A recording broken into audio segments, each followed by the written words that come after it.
Welcome to this week's episode of Insight. We're going to devote the entirety of the show to the issues of Artsakh refugees, specifically about what are pretty large cuts on the state side of spending to support refugees who were ethnically cleansed out of their home a year and a half ago. And then we're going to discuss what appears to be a very state-coordinated attack on the refugees, or actually scapegoating them for political purposes. As of April 1st, monthly support for forcibly displaced Artsakh Armenians dropped from 50,000 Armenian drums, $125, to 40,000 Armenian drums, $100. Starting July, this will further decrease to 30,000 Armenian drums, $75. At this point, only certain groups are now eligible: children under 18, which is about 33,000 people, seniors 63 and above, which is another 18,000 people, and people with disabilities or lost breadwinners, which is around 2,600. By 2026, financial aid will completely stop, except for a small number of socially vulnerable recipients.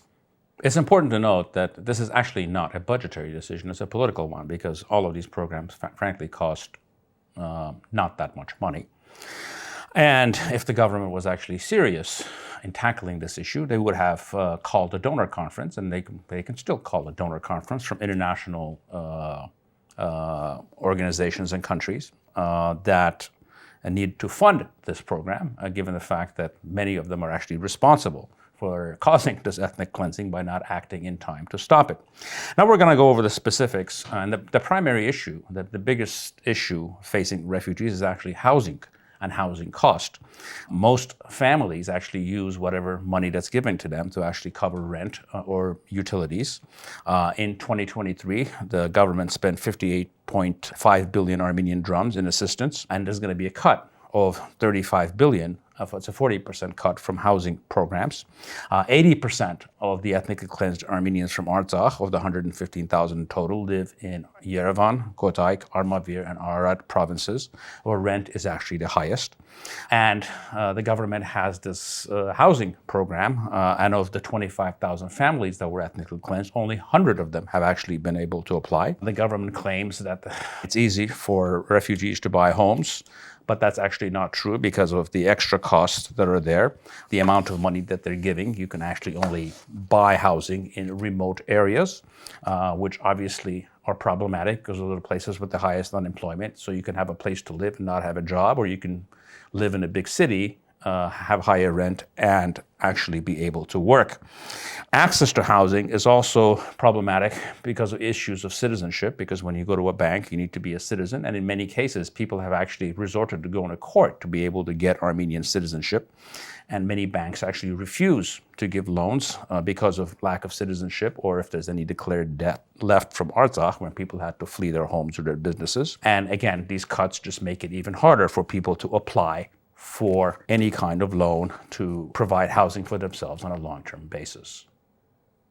Another notable issue, which is a problem but also a lost opportunity, is the issue of the Artsakh Defense Forces, the Artsakh Defense Army, which had about 12,000 people on contract. Many of these people are actually experienced soldiers that have been to multiple wars.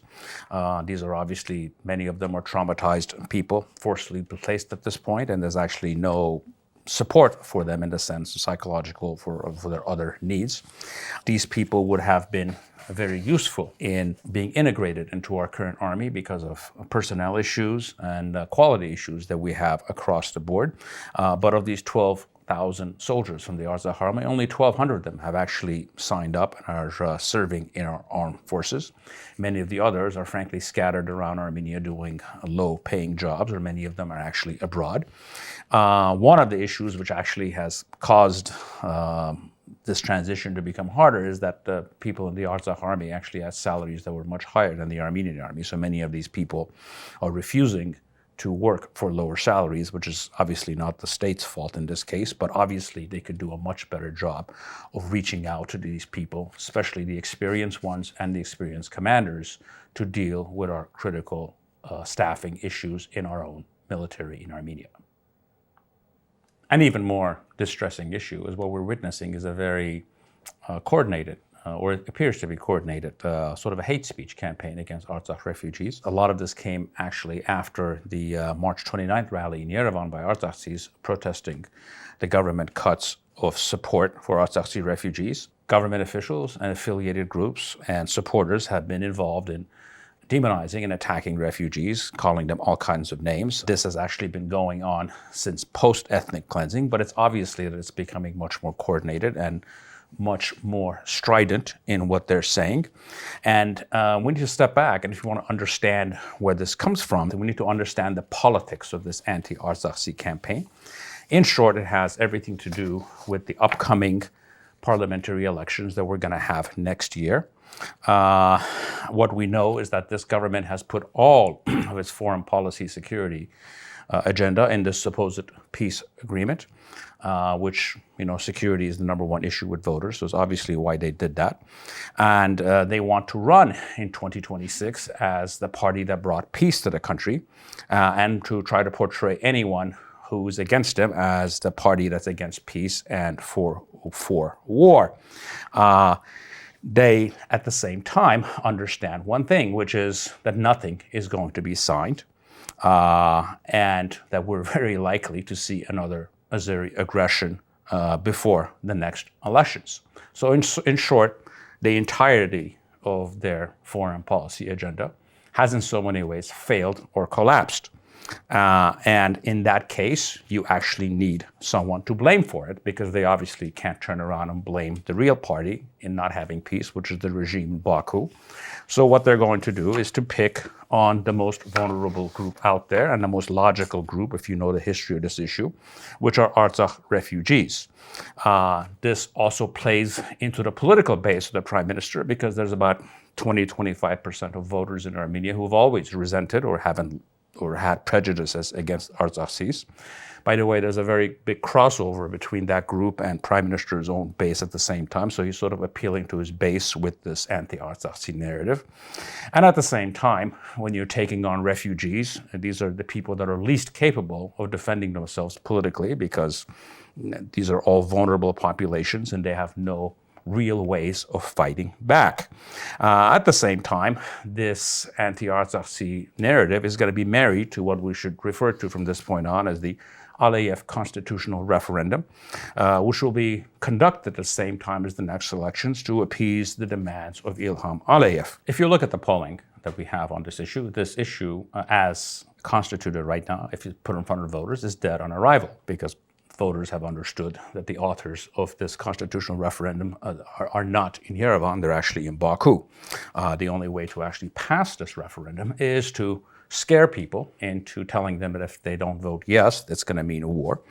And at the same time, you need to run down the capacities of the country in order to do so. What this also does is essentially passes on the responsibility of any post-election aggression from this government to the shoulders of Armenian voters, which would be a brazen act of political and moral irresponsibility. What we're going to do now is try to analyze this in the perspective of the ruling party. Most likely what they're doing is actually a tactical political mistake, because it's based on the dangerous assumption that their opponents will always stay incompetent, which has been true so far. But as we know in politics, things can change overnight. As it is right now, it's very likely that Armenian voters will gladly vote against the Aliyev constitutional referendum. In fact, democratic politics around the world is full of such examples. In 2015, Greek voters voted against the EU referendum on the economic package deal. And the same thing with Brexit in 2016.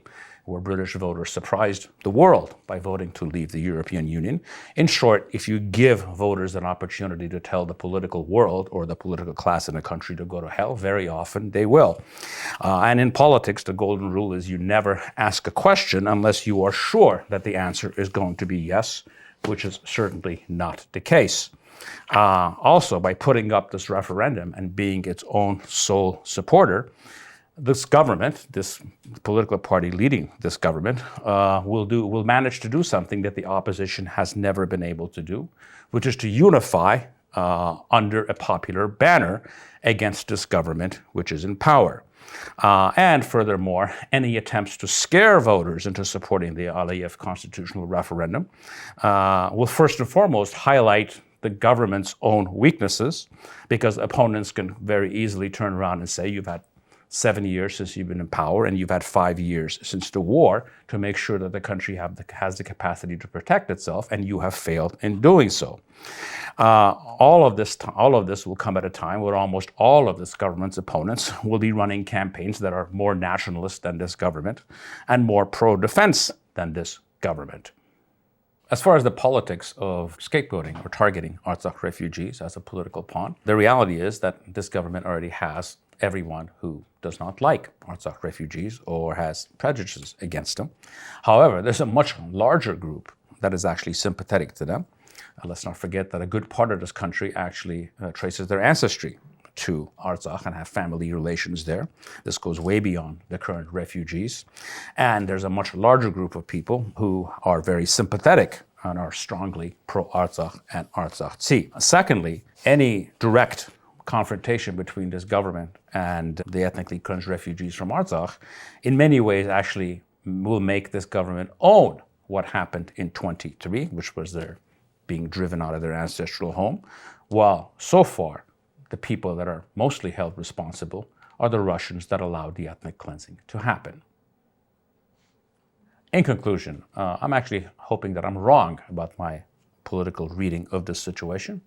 But if I am correct, what this would mean is that our hope and change crowd from the 2018 revolution, almost 70 years to the date, has been reduced to demonizing Artsakh refugees, essentially the weakest among us, while turning into errand boys for the local neighborhood Hitler. Thank you for joining me in this week's episode of Insights.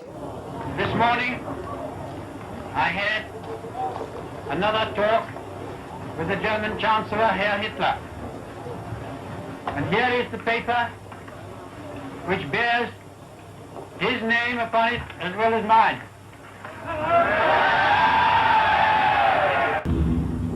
I have been talking with the German Chancellor, Herr Hitler, and I have in my hand a piece of shit. Cut it. Nibble, nibble.